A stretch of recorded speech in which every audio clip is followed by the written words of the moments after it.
تو تصوف یہ ہے شیطان سے جنگ کرنا، بولیے شیطان سے نفس کی مخالفت کرنا، مخلوق کی خیر خواہی کرنا اور اللہ کے ہر امر کی تعمیل کرنا، جس کا ظاہر و باطن ایسا ہو جائے اس کو تصوف کہتے ہیں۔ پھر امام قشیری نے حضرت ابو عثمان النیشاپوری سے روایت کیا، انہوں نے بھی فرمایا تصوف صحبتوں کا نام ہے۔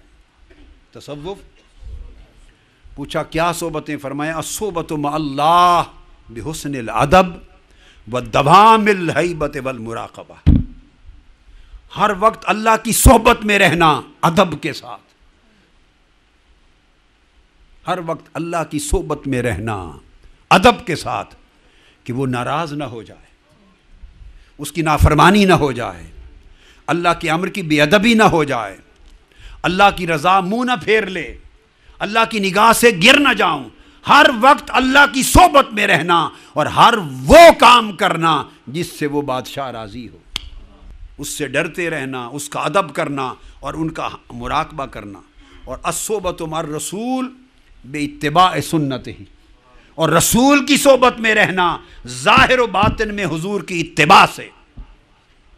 صوفی اتباع سنت کے بغیر نہیں ہوتا۔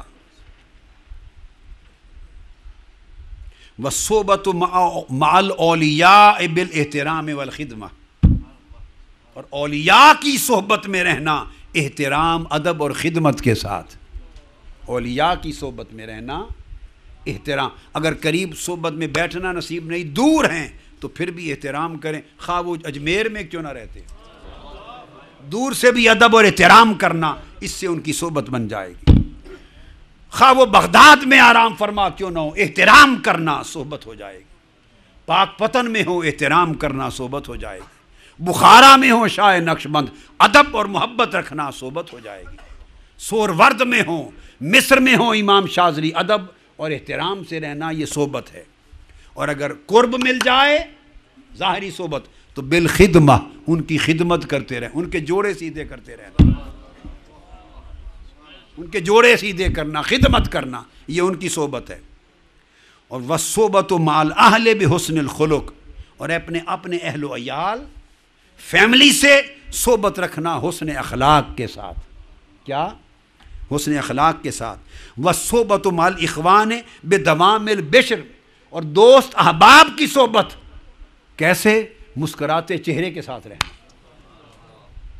دوست ملیں، احباب ملیں، تعلق والے ملیں، ہر وقت ملاقات میں چہرے پر مسکراہٹ ہو۔ ہمارے چہرے سے جھریاں ہی نہیں جاتی، مروڑ ہی نہیں جاتے، جلال ہی نہیں جاتا۔ وہ کیسا مومن ہے جس کے چہرے پر مسلمان بھائی سے ملتے ہوئے مسکراہٹ نہیں آتی؟ تو فرمایا دوستوں کی صحبت دوام ہر وقت چہرہ کھلا رہے۔ والصحبۃ مع الجاہلین، اور جو جاہل، اکھڑ، گالی دینے والے، برا بھلا کہنے والے لوگ ہیں، اکھڑ، جاہل، جنہیں آپ کے مقام کا علم نہیں، آپ کے مقام کا، آپ کو برا بھلا کہتے ہیں، ان کی صحبت بالدعاء لہم والرحمت علیہم، ان کے لیے دعا کرنا کہ اللہ ان کو ہدایت دے دے، اللہ انہیں معاف کر دے، انہیں ہدایت دے دے، ان کے لیے دعائے رحمت کی صحبت رکھنا۔ یہ صحبتیں ہیں، صحبتیں۔ پھر امام قشیری نے دوبارہ سیدنا ذی-النون مصری رضی اللہ تعالیٰ عنہ کی روایت کی، ان سے پوچھا گیا کہ تصوف کا مدار کن چیزوں پر ہے؟ سبحان اللہ، سبحان اللہ، پوچھا گیا تصوف کا مدار کن چیزوں پر ہے؟ فرمایا مدار التصوف، مدار الکلام فی التصوف علی اربع، مدار التصوف علی اربع، حب الجلیل و بغض القلیل و اتباع التنزیل و خوف التحویل۔ جو رب جلیل ہے اس کی محبت دل میں ہو۔ فرمایا تصوف 4 چیزوں کا نام ہے، بولیے کتنی؟ رب جلیل کی محبت سے دل معمور ہو۔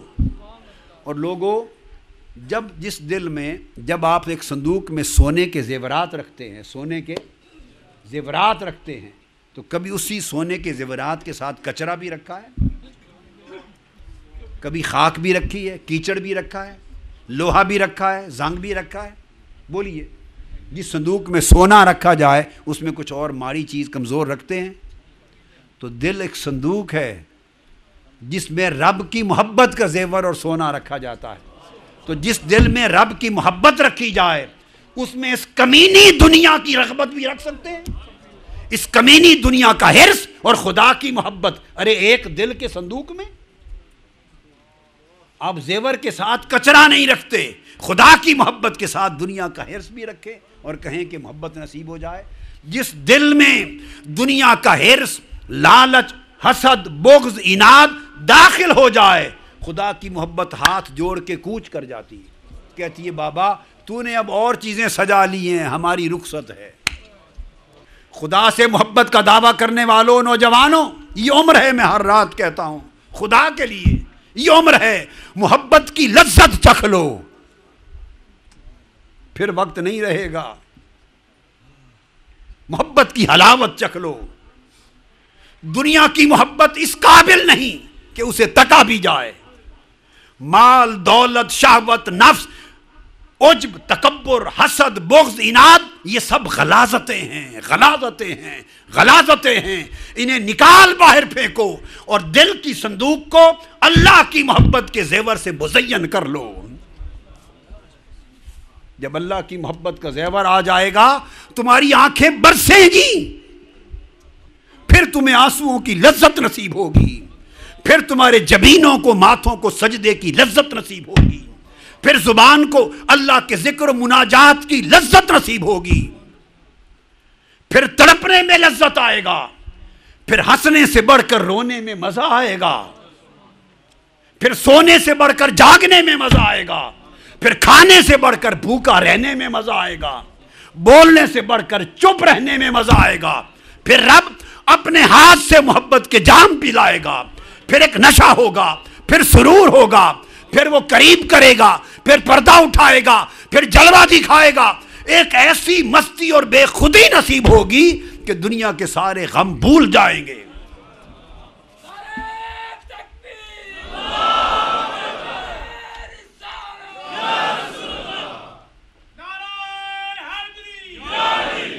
یہ رونا زندگی میں نہیں رہے گا، یہ نہ ملا، یہ نہ ملا، یہ دستیاب نہیں، یہ کیا۔ ارے رب کی محبت جسے دستیاب ہو گئی، خدا کی قسم اس کے بعد اسے چاہیے اور کیا؟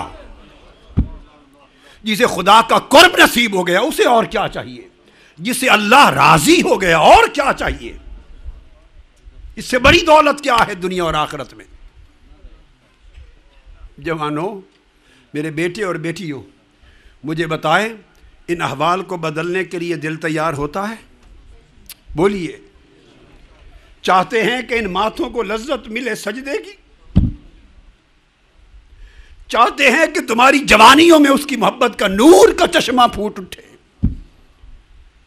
چاہتے ہو یا نہیں؟ چاہتے ہو کہ فرش پہ چلو اور عرش والے فرشتے تم پہ رش کریں، تمہاری جوانیوں پہ رش کریں؟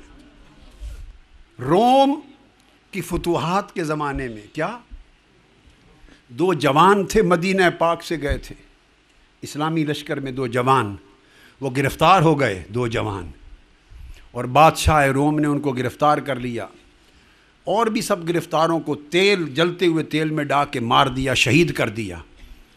ان کو بھی شہید کرنے لگا، دونوں بھائی تھے جوان۔ وزیر اعظم نے روک لیا بادشاہ کو، فتوح الشام میں آتا ہے، کہا کہ ان کو شہید نہ کر، آگ میں نہ ڈال، مجھے 40 دن دے دے، میں کوشش کر کے انہیں عیسائی کر دیتا ہوں۔